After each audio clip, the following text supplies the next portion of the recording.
Hello, everyone. Thank you for listening to this new episode of the Without Borders podcast. Today's podcast is the fifth in our series of conversations with inspirational speakers coming from the worlds of technology, media, and communications. And having these conversations help us and challenge us in the way we look at our industry, and it gives us different perspectives. You can listen to our podcast in your preferred podcast app or watch the recording on our Tyto YouTube channel.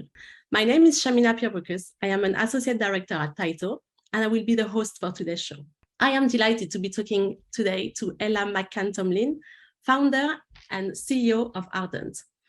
Ella is a diversity, equity, and inclusion consultant. She works with companies and helps them to transform their leadership cultures, the diversity of their teams, and their social mission. She spent almost a decade working in high-growth tech before setting up her own consultancy. It was this experience in fast-paced environments that led her to want to work with other companies on how to get their culture right and how to live by their values as they scale. Welcome, Ella. Hi, thank you. Thank you for having me. It's good to have you. How are you? I'm good, thank you. I'm hot, but I can't complain. We're in London, and whenever it's over 20 degrees, I try not to complain. It's true. It's not going to last long, so. Exactly. So I gave a little bit of an intro, but could you tell us a bit about yourself, your background, your professional experience to start? Yeah, of course. So as you mentioned, I'm Ella. I'm an independent consultant, and I tend to work with organizations on one of two things, either their diversity, equity, and inclusion strategy, or on kind of transforming their management culture. And actually, what I normally find once I get into that kind of work is those two things are kind of linked and are symbiotic. You know, I think once you start looking at diversity, equity, inclusion, you can't help but look at someone's leadership culture. And if you're looking at the leadership culture, you can't do that in a way that you don't kind of bring DE&I into the focus. So they kind of tend to be linked. And before I set up my own kind of consultancy, I was in high growth tech for about a decade. And so I joined a company as their kind of second employee, and I kind of grew with that company, taking on lots and lots of different senior leadership roles, generally on the commercial side of the business.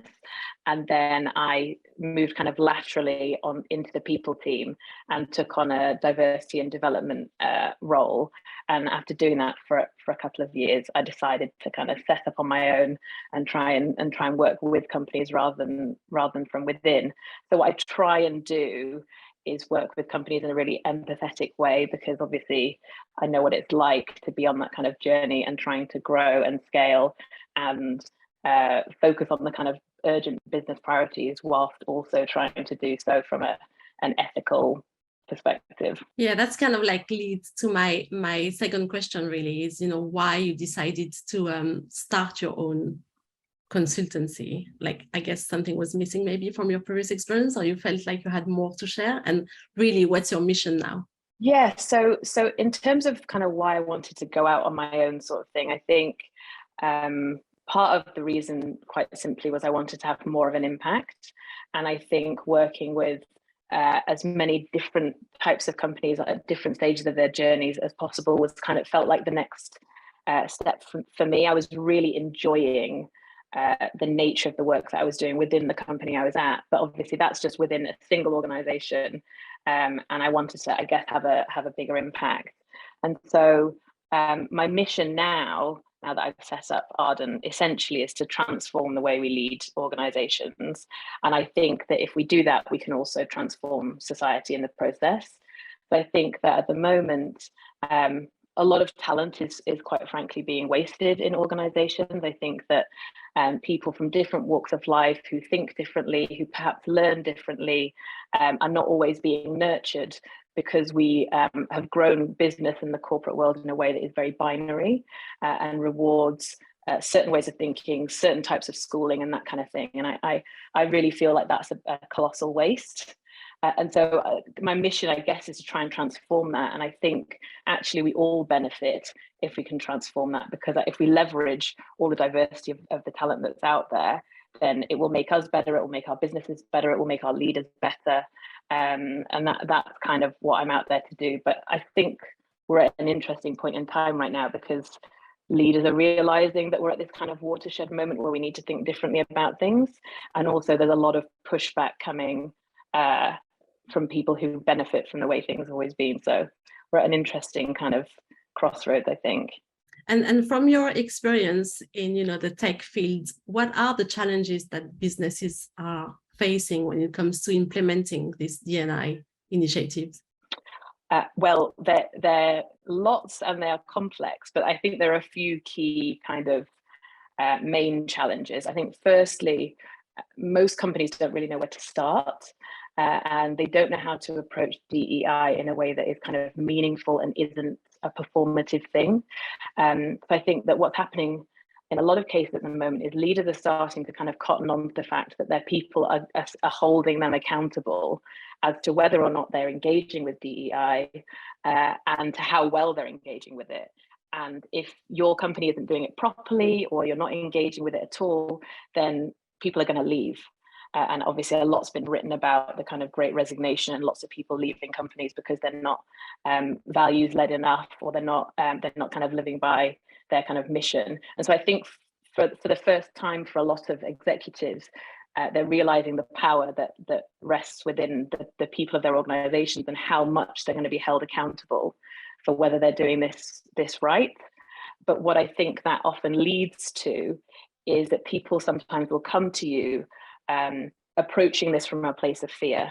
So approaching it from a place of, people are asking us about it, our employees are kind of demanding that we do something about this, but we don't know where to start, and also we don't want to get it wrong.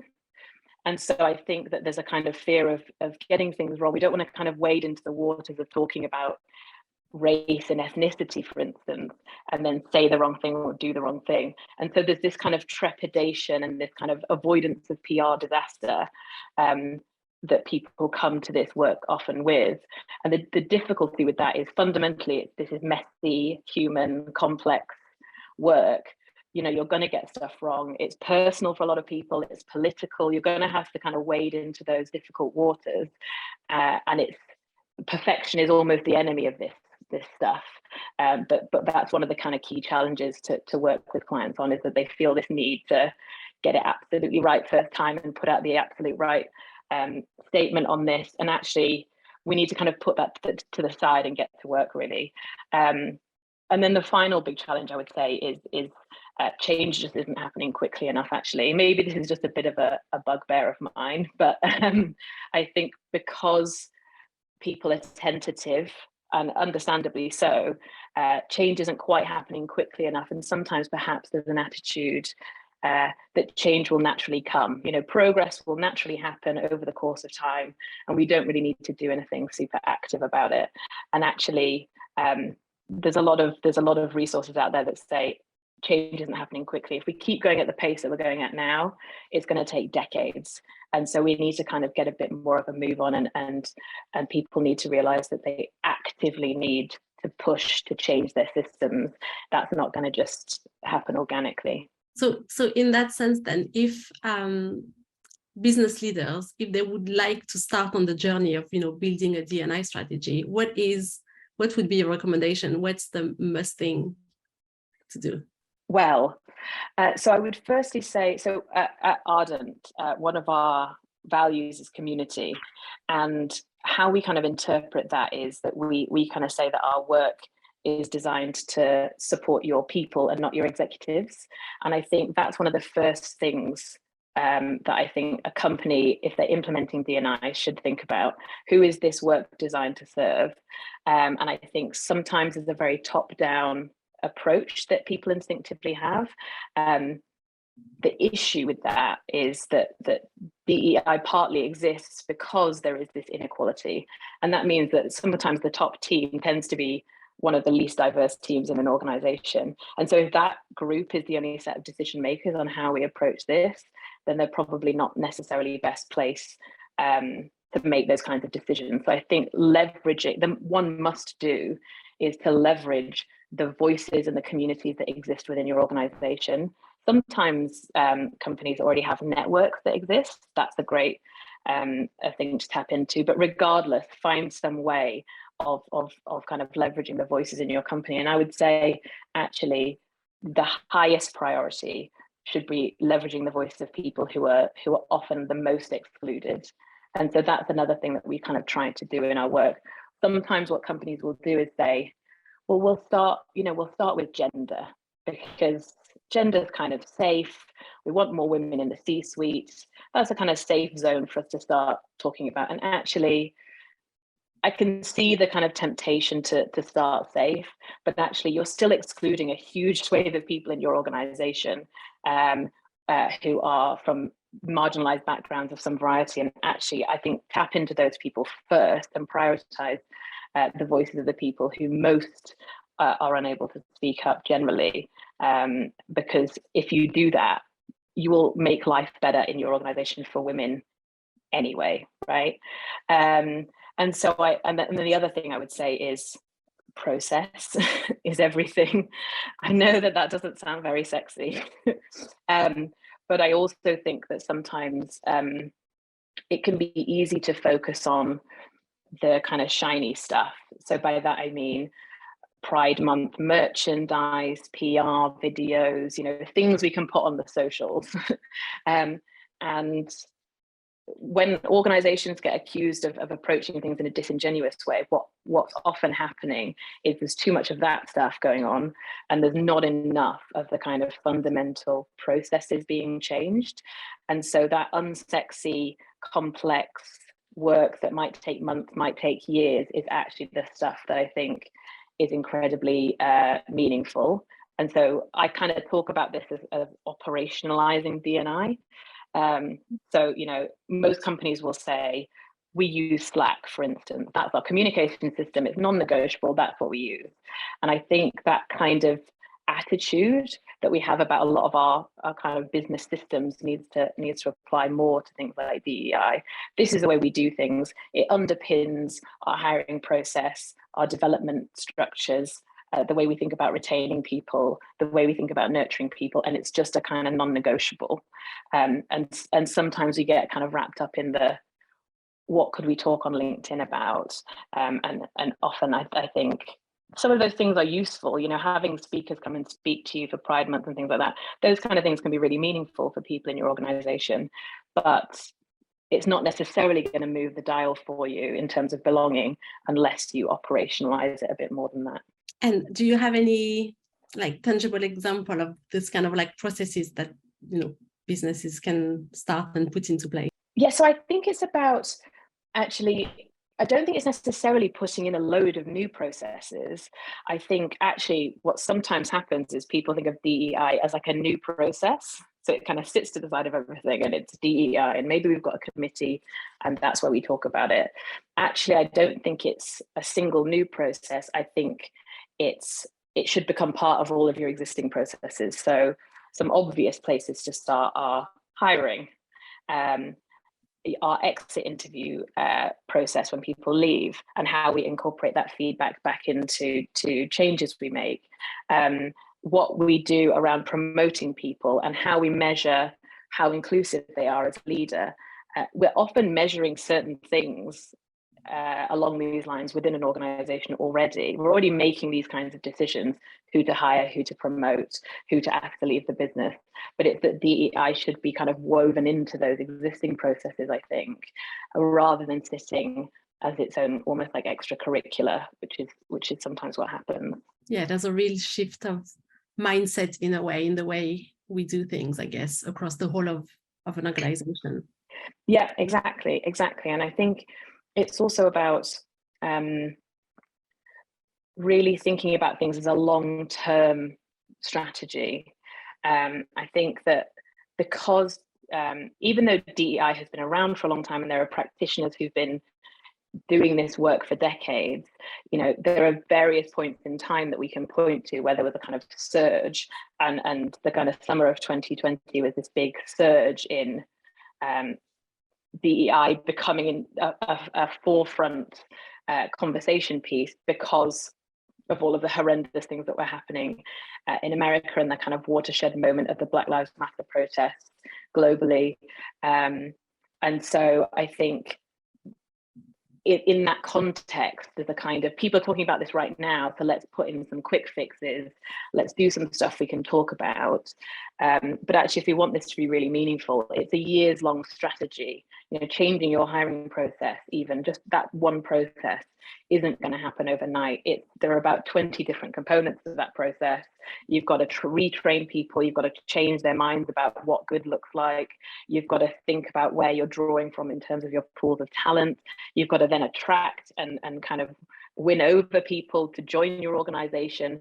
And if it's already not very diverse, trying to attract diverse people into a less diverse environment is tough. So that's just one single process. And so I think it's a whole long-term reframing, and people need to have a bit of staying power with it, I suppose. Yeah.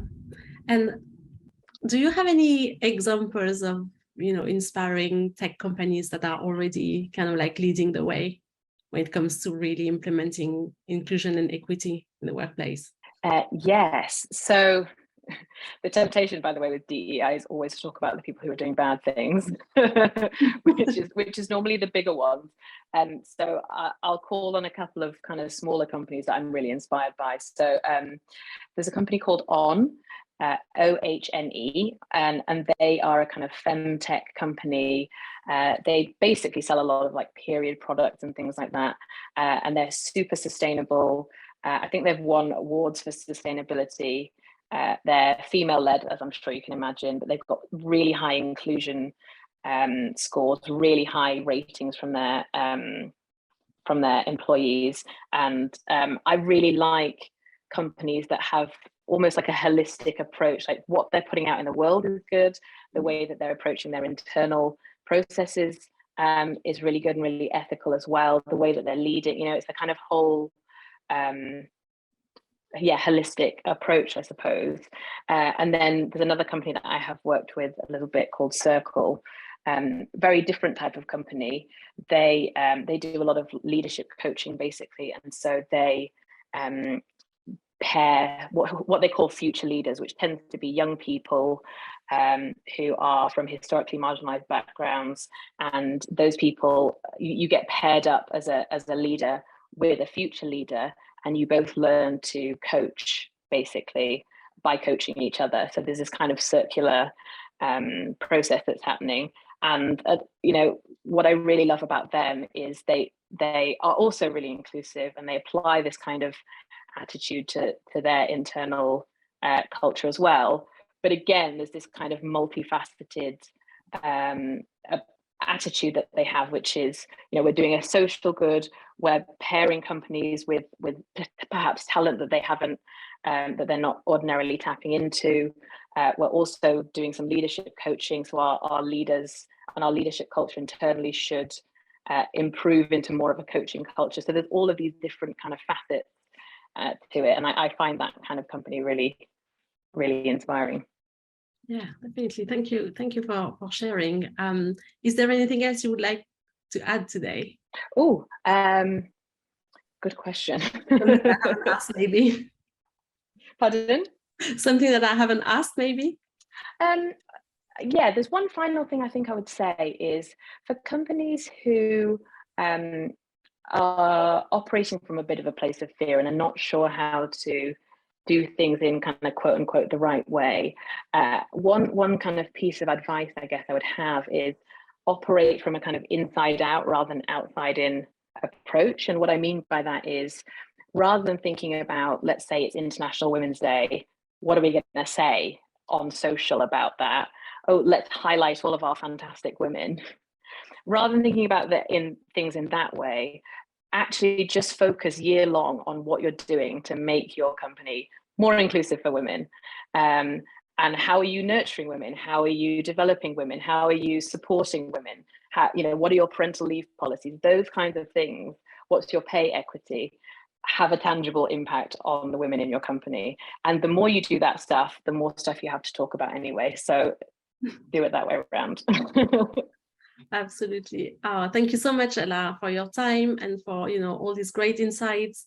It's so great to be having these conversations. I think it really helps with like improving our consciousness I really appreciate how much you shared today, and I wish you all the best for the future and for your business. Thank you so much. Such a Thank pleasure. you. That's it for this episode of the Tyto Without Borders podcast. If you'd like to find out more about Ella's work and her company, you can visit their website, bemoreardent.com. We would also love to hear your comments and receive any suggestion you may have on who our next speaker should be.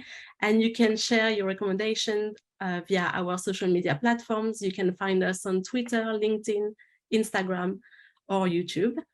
If you liked what you heard today, please give us a positive rating and review on any podcast app.